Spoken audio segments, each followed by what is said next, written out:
स्वागत है आपका हमारे खास शो में, जहां पर हम बात करेंगे ट्रंप टैरिफ्स की और उसका इम्पैक्ट जो हमने अब तक कमोडिटीज में आता हुआ देखा है, और साथ ही साथ ये समझने की कोशिश करेंगे कि अब अगला हफ्ता कैसा रह सकता है।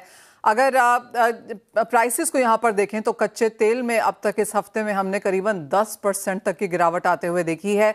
जहां तक चांदी की बात है, काफी हद तक 8% की गिरावट यहाँ पर भी दर्ज हो चुकी है। सोना थोड़ा सा फ्लैट है इस हफ्ते में, लेकिन अगर मेटल्स की बात की जाए तो चाहे वो कॉपर है जो अब इस हफ्ते में 7% गिर चुका है, या एल्यूमिनियम या जिंक की बात की जाए जहां पर हमने 6% की गिरावट इस हफ्ते में आते हुए देखी है, ये सारा का सारा रिएक्शन यूएस ट्रंप टैरिफ्स का ही है। लेकिन मोर इम्पोर्टेंटली हमने अब चीन की तरफ से यहाँ पर रिटेलिएशन आता हुआ देखा है। चाइना ने कहा है कि वो 34% के टैरिफ्स यहाँ पर यूएस प्रोडक्ट्स पे लगाएगा, यानी कि ये रिटेलिएशन है। इसी तरह की स्टेटमेंट्स हमने यूरोप की तरफ से आती हुई देखी हैं। यूरोप ने कहा है कि वो 20% का टैरिफ लगाएंगे। ऑफकोर्स वहां पर डेट नहीं आई है। कनाडा ने कहा है कि वो रिटेलिएट करेंगे। कुछ कंट्रीज रिटेलिएट करेंगी और कुछ कंट्रीज यहां पर नेगोशिएट करेंगी। इसके बीच में अगला हफ्ता कैसा बीत सकता है? जो इतनी बड़ी गिरावट हमने इतनी सारी कमोडिटीज में आते हुए देखी है, क्या ये अगले हफ्ते जारी रह सकती है कि कुछ बाइंग अपॉर्चुनिटीज यहां पर निकल के आ रही हैं? ये सभी कुछ जानने की कोशिश करेंगे।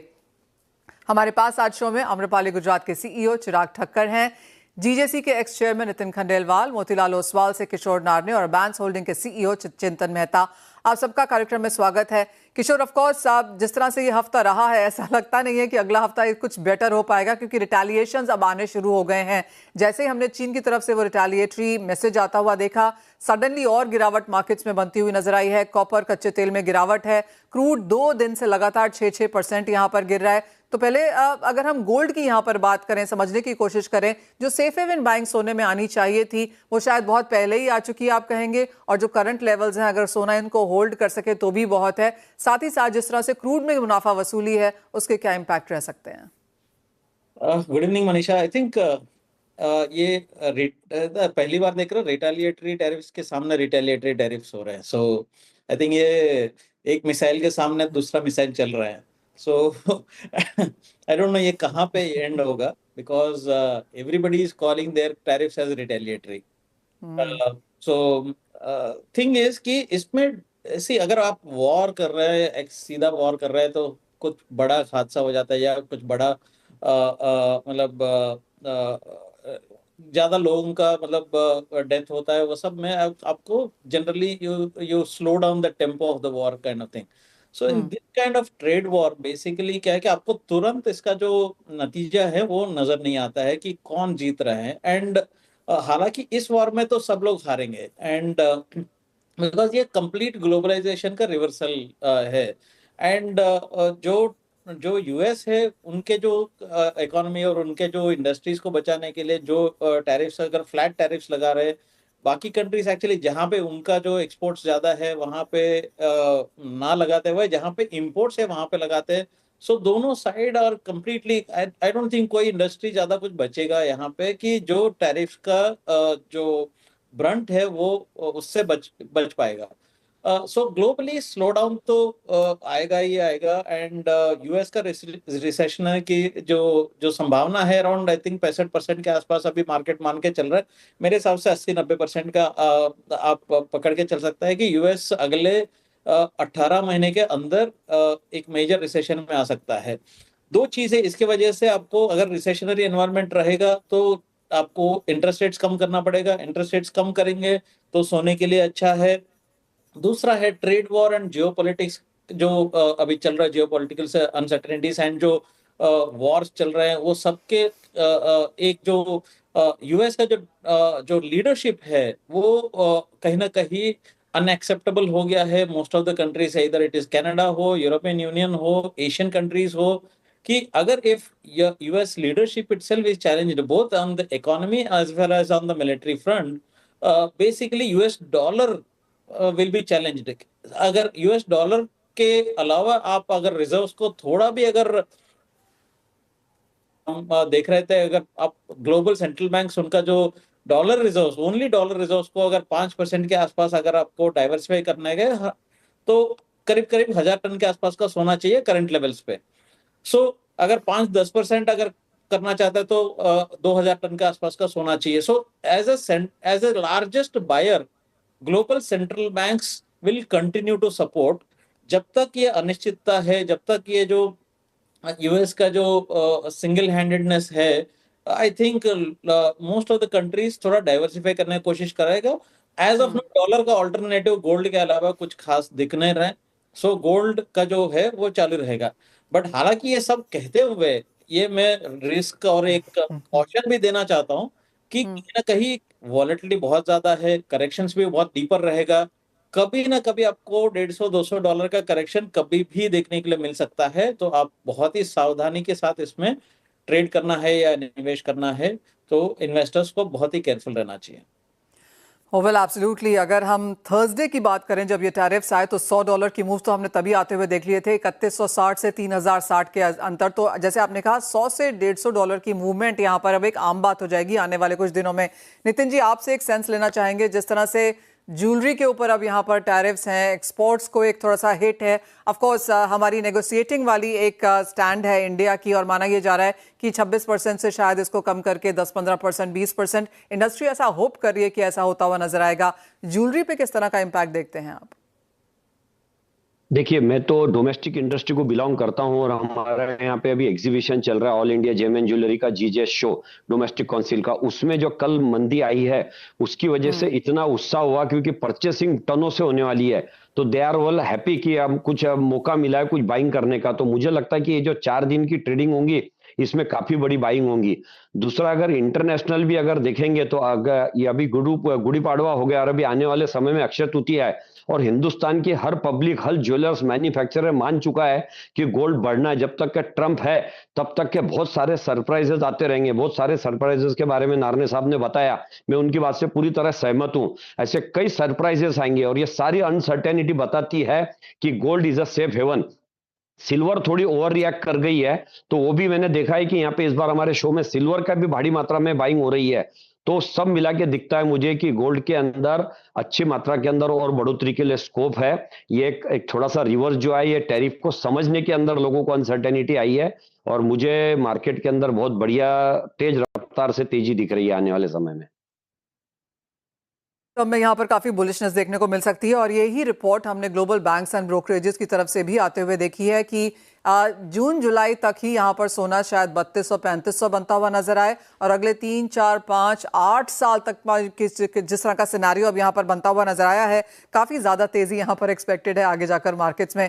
चिंतन, आप कैसे देखते हैं ओवरऑल टैरिफ्स को, रिटेलिएटरी टैरिफ्स को? और किशोर ने बहुत प्रॉपरली बात कही कि रेसिप्रोकल पे आप रिटेलिएटरी टैरिफ्स लगा रहे हैं। आई मीन क्लियरली वो पूरा फंडा ही यहाँ पर थोड़ा सा मिफ्ड है, लेकिन कैसे देखते हैं आप गोल्ड में इसका सपोर्ट आता हुआ?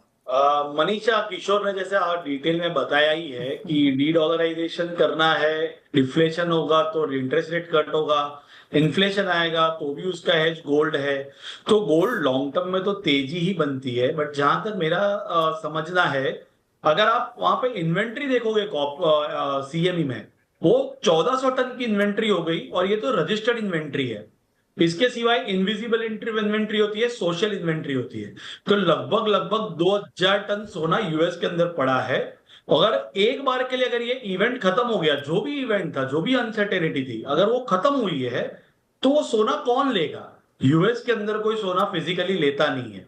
तो इंडिया और चाइना अगर उनको वापस सोना भेजना है, तो सोना उनको एक बार के लिए नीचा लाना पड़ेगा, वरना उतनी डिमांड एक साथ आ नहीं सकती।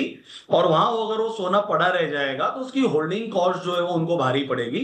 तो एक अच्छा करेक्शन प्राइस वाइज, जो $100 तो आ गया, ये तो आ गया, बट अब मुझे लगता है टाइम करेक्शन के साथ धीरे धीरे धीरे थोड़ा ये नीचे आएगा। और मुझे लगता है कि अराउंड 2900 और 3000 के बीच में ये टाइम थोड़ा स्पेंड करके फिर अपन पोजीशन बन सकती है। अगर आप देखो ओवाई वाइज भी देखो तो कॉमेक्स में बहुत ओवाई कम हो गया है। नॉर्मली जब ये 4,25,000 4,30,000 लॉट का ओवाई आ जाए तो वहां से तेजी बिल्ट होती है। तो मुझे लगता है ये साइडवेज जैसा माहौल एज ऑफ नाउ बना रहेगा। और ये अगर आप देखो कि पीछे के थोड़े साल से गोल्ड का बेस बहुत बढ़ गया, अगर अपन कोविड के पहले से और कोविड के बाद की बात करें तो बेस बहुत बढ़ गया। तो जितनी स्पीड से वो लोअर बेस से ऊपर बढ़ा, उतना पेस मुझे नहीं लगता कि वो गोल्ड अप मेंटेन कर पाएगा। और उसको एक बार थोड़ा सा पॉज यहां से लेना पड़ेगा। और जो भी आपका, अगर आप आईवी वाइज भी देखो तो आईवी भी वो 18 का जो हाईएस्ट था वहां से नीचे आ गया है।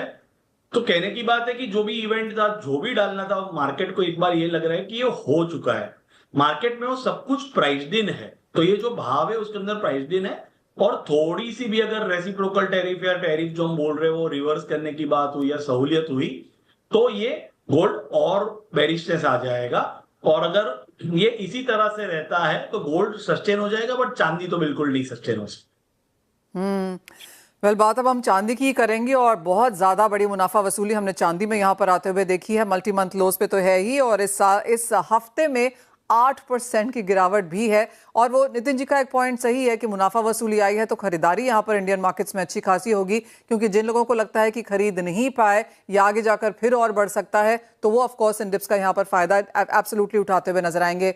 वो सोने में तो हमने देखा ही है चिराग, लेकिन चांदी 8% की गिरावट इस हफ्ते में, कैसे देखते हैं आप उसे?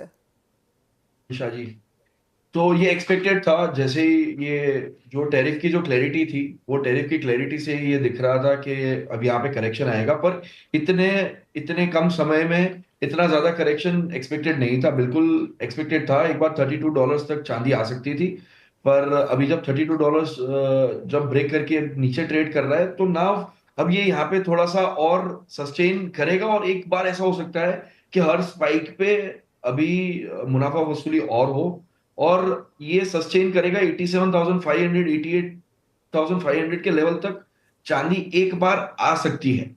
बट हर डीप में लॉन्ग टर्म के लिए यहां से बिल्कुल बाय बनता है। अगर लॉन्ग टर्म होराइजन के अंदर अगर हम देखें तो वापस हम लोग 100,000 के लेवल्स पे बिल्कुल जा सकते हैं।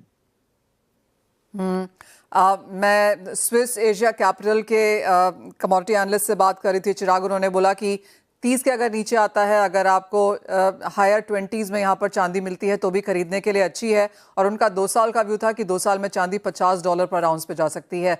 ये एक व्यू है जो हमने काफ़ी जगह से आता हुआ देखा है, लेकिन $35 भी ब्रेक होना थोड़ा सा मुश्किल लगता हुआ नजर आया है। जिस तरह के फंडामेंटल्स हैं, एक बार चीज़ें सेटल वगैरह हो जाएं तो आपको भी लगता है कि 30 शायद तोड़ सकता है। अगर 30 के नीचे भी आता है तो एक डेफिनेट आंख बंद करके खरीदार चाहिए।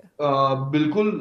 जब जब मैं कहता हूँ 87,500 88,000 की अगर करीबन बात करें, तो if you converted it comes around $30 के आसपास। अगर $30 के नीचे कोई भी लेवल दिखता है तो बिना घबराहट के बिल्कुल चांदी में निवेश करना चाहिए। और वो निवेश करने पे आप अगर लॉन्ग टाइम अगर रुकते हैं तो 100,000 का लेवल आप शॉर्ट टाइम में भी देख सकते हैं, और लॉन्ग टर्म में तो बिल्कुल वो लेवल एंटिसिपेट बिल्कुल है। चिराग, नीचे गिरने से कुछ खरीदारी जैसे आपने कहा लौटती हुई नजर आई है, क्या वो एंटिसिपेटेड है? अक्षय तृतीया बेहतर जाएगी? अक्षय तृतीया बिल्कुल हम लोग बहुत एक्साइटेड हैं। बीइंग अ प्लेटफॉर्म, जो रिटेल प्लेटफॉर्म है, वहां पे भी काफी छोटे छोटे क्लाइंट्स जो एसआईपी कर रहे हैं, उसमें काफी खरीदारी हमने लास्ट 48 घंटे में देखने को मिली है।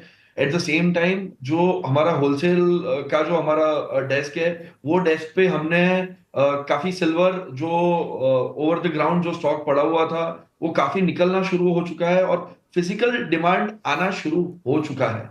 तो अगर it will be very surprising नहीं होगा कि अगर नेक्स्ट वीक से हम नया सिल्वर का इंपोर्ट मार्केट में आता हुआ बिल्कुल देखेंगे यहाँ पे।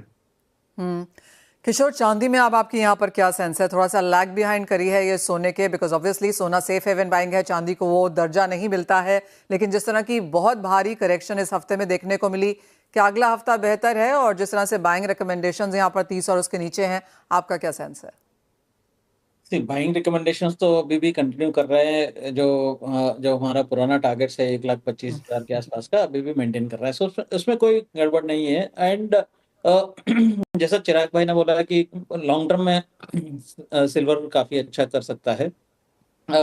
बट सिल्वर का नेचर ही ऐसा है, हम सब जानते हैं कि जब भी अपसाइड जाता है तो भी सडन एंड स्पर्ट्स मिलता है, आपको डाउन साइड में भी उतना मिलता है। एंड यहाँ पे ये जो कॉपर का जो इम्पैक्ट है, स्पेशली बेस मेटल्स का इम्पैक्ट है, आपको थोड़ा ज़्यादा सिल्वर में देखने के लिए मिल रहा है। अगर रिसेशनरी फियर से, स्पेशली अगर चाइना अगर स्लो डाउन हो जाता है इसके वजह से, तो जो इंडस्ट्रियल मेटल्स में जो करेक्शन आ सकता है उसके वजह से सिल्वर में भी थोड़ा बहुत प्रेशर देख रहे हैं। बट मुझे नहीं लगता है कि सस्टेनेबल डाउनसाइड सिल्वर में आएगा।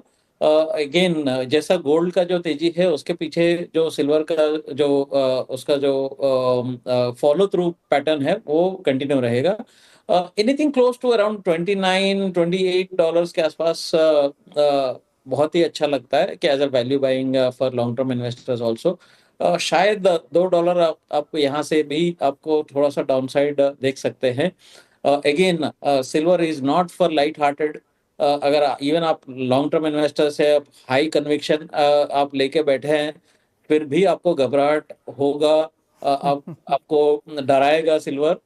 सो आई थिंक जिनको वो नर्व्स है उन लोग ही करें, otherwise gold is a better investment if you are normal और मतलब पीसफुल इन्वेस्टर हो। तो अगर आप थोड़ा ट्रेडिंग मेंटालिटी और स्ट्रेटेजिक और टैक्टिकल कॉल लेना चाहते हो तो सिल्वर बहुत ही अच्छा मौका देगा नीचे में बाइंग करने के लिए।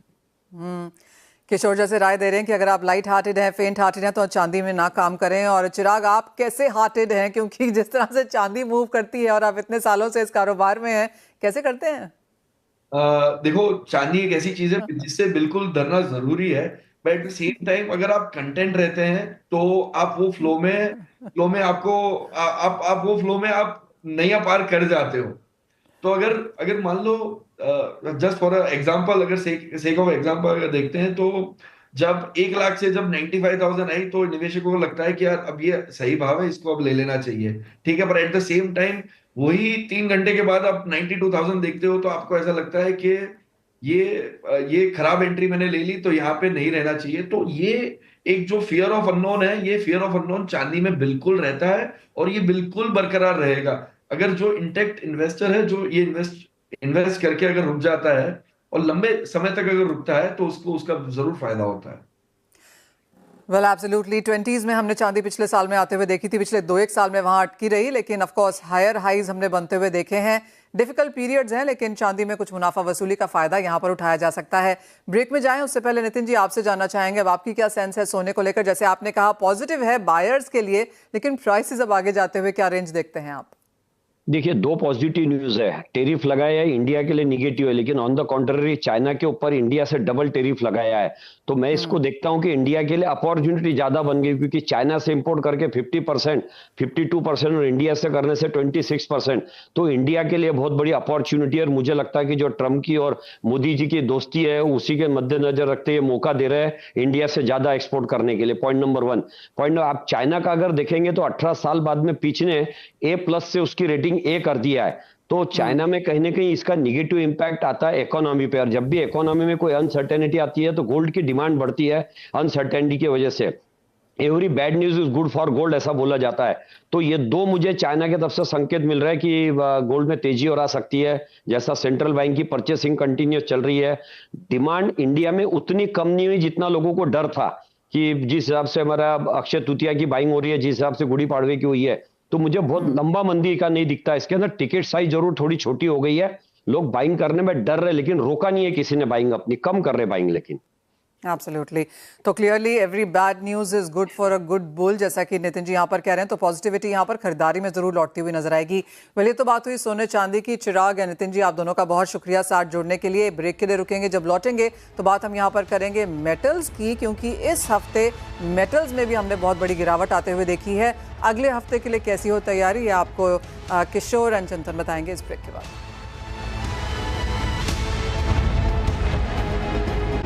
मल्टी मंथ लोज पे सारे के सारे मेटल्स यहाँ पर काम करते हुए, और जो दो बड़ी इकोनॉमीज हैं जो मेटल की प्रोड्यूसर्स एंड कंज्यूमर्स भी हैं, वो है यूएसए और चाइना। और जिस तरह से टैरिफ्स और रिटेलिएटरी टैरिफ्स और रेसिप्रोकल टैरिफ्स, वो स्टोरी यहाँ पर चलती जा रही है, उसका इम्पैक्ट हमने मेटल्स पे एब्सोल्युटली आता हुआ देखा है। किशोर, एल्यूमिनियम और जिंक अब ना सिर्फ इस हफ्ते के लिए या महीने के लिए, 2025 के लिए भी नेगेटिव में टर्न हो चुके हैं। कॉपर ऑल टाइम हाइज जो कॉमेक्स में बना था उससे खासी गिरावट है, 12% डाउन है हम उन लेवल से, और इस हफ्ते में अब हम 8% की गिरावट दिखा चुके हैं कॉपर के लिहाज से। यहां से क्या सेंस है, क्या न्यूज फैक्टर्ड इन है या कुछ और गिरावट की एक्सपेक्टेशन? नहीं, I think most of the news अभी भी फैक्टर्ड इन नहीं है actually. Automobile industry and specially जो पावर सेक्टर है, बिकॉज ये दो बहुत ही क्रिटिकल इंडस्ट्रीज है, both for China as well as for US also, specially automobiles. So वहाँ पे बहुत बड़ा स्लो डाउन एक्सपेक्ट कर सकते हैं आप यूएस का कंजम्पशन में भी as well as in Chinese consumption also.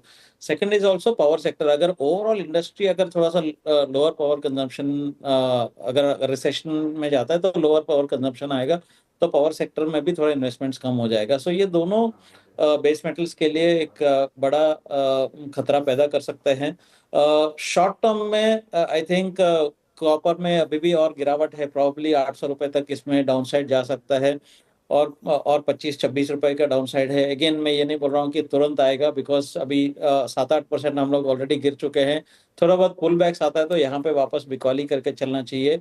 आप अभी तक एक माहौल ऐसा था कि जो शंका था कि क्या टैरिफ्स आएंगे, कैसे आएंगे, कि there is a scope of resolution, there is scope of negotiations वगैरह वगैरह।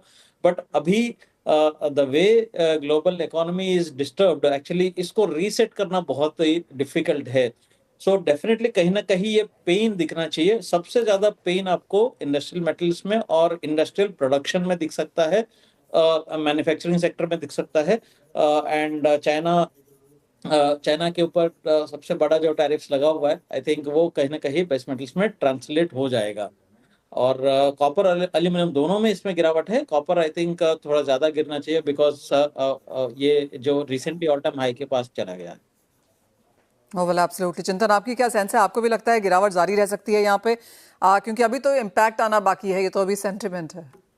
देखिए, जो कल जो टैरिफ डाले हैं, इसके उपरांत भी अभी सेक्शन 232 जो वो लोग बोलते हैं नेशनल इमरजेंसी जो है, उसका जजमेंट आना कॉपर पे बाकी है। कल इन्होंने जैसे किया कि बुलियन और कॉपर को स्पेसिफिकली एग्जम्प्ट कर दिया है।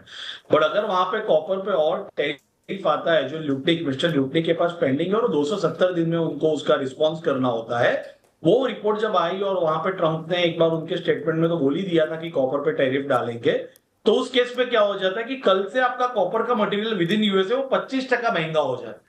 अब ये इंडस्ट्रियल मेटल जब इतनी महंगी हो जाती है तो सडनली उसका यूसेज बढ़ नहीं पाता, वी ऑल नो दैट। तो यहाँ पे कंजप्शन तो किल हो ही जाएगा और उस मेटल को प्रैक्टिकली कोई लेने वाला नहीं रहेगा। अगर आप कॉपर की इन्वेंट्री वहां पे देखोगे तो वो ऑल टाइम हाई हो गई है। Just like gold, just like silver, copper का इन्वेंट्री भी वहां पे ऑल टाइम हाई हो गया है।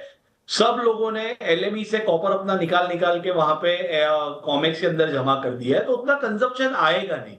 तो और आज अगर आप देखो तो ये करंट प्राइस से भी जो एलएमई के ऊपर सीएमई चल रहा है वो 13-14% ऊपर चल रहा है ऑलरेडी। तो मार्केट इज ऑलरेडी प्राइस्ड इन 14%। तो प्राइस को गिरना ही पड़ेगा ताकि एक लेवल पे आके उनका कंजप्शन शुरू हो।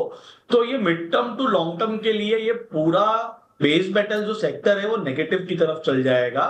और एल्यूमिनियम तो फिर भी, क्योंकि उसका यूसेज बहुत ज्यादा होता है और वो रिप्लेस इतना इजीली नहीं हो सकता है, तो इंडियन टर्म्स में 190 से 200 के बीच में एक बार सपोर्ट ले सकता है। बट कॉपर अगेन जैसे कोविड की जैसे थियरी थी, जब जहां पे कंजप्शन किल हो चुका था, तब वो टाइम पे इंडियन टर्म्स में वो 700 रुपए तक आ गया था।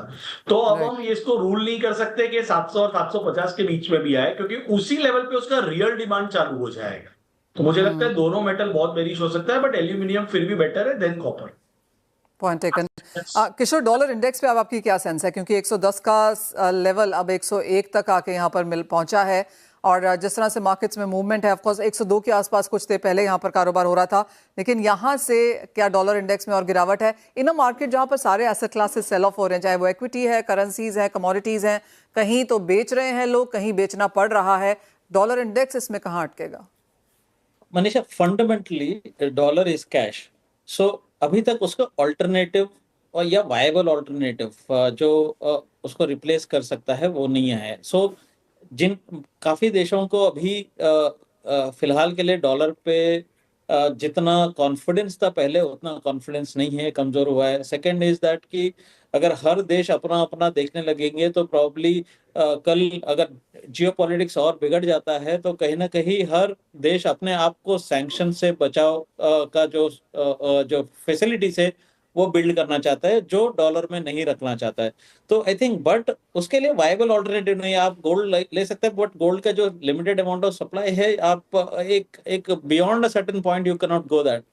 सो अभी मजबूरी में अभी भी डॉलर में है। सो अगर मैं सेंटिमेंट देखेंगे तो नेगेटिव है, बट कोई डॉलर बेचे ही नहीं। अगर जो भी एसेट क्लासेस बिक रहे हैं उसका जो कैश कंपोनेंट है वो वापस डॉलर में ही आ रहा है, तो that is holding on. So fundamentally weak है, but temporarily it can hold, because जितना नेगेटिविटी आएगा as a safe haven dollar, आज भी ग्लोबल इन्वेस्टमेंट्स के लिए सेफ हेवन तो एक्चुअली डॉलर ही है। तो जो एसेट क्लासेस में बिकवाली आ रहा है वो कैश में कन्वर्ट हो रहे थे, कैश डॉलर है, तो I think it will hold on. 108 तक भी आपको डाउनसाइड मिल सकता है, but temporarily it will hold on. Point taken. Kishore, I have final 30 seconds. अब आप ये कह रहे हैं कि इतनी गिरावट के बाद यहाँ पर बाइंग अपॉर्चुनिटीज ना ढूंढें, because that is what a lot of Twitter messages on this show are saying कि या क्या ये खरीदारी के मौके हैं या फिर शॉर्ट सेल करके ही अगले हफ्ते में स्टेप करना चाहिए?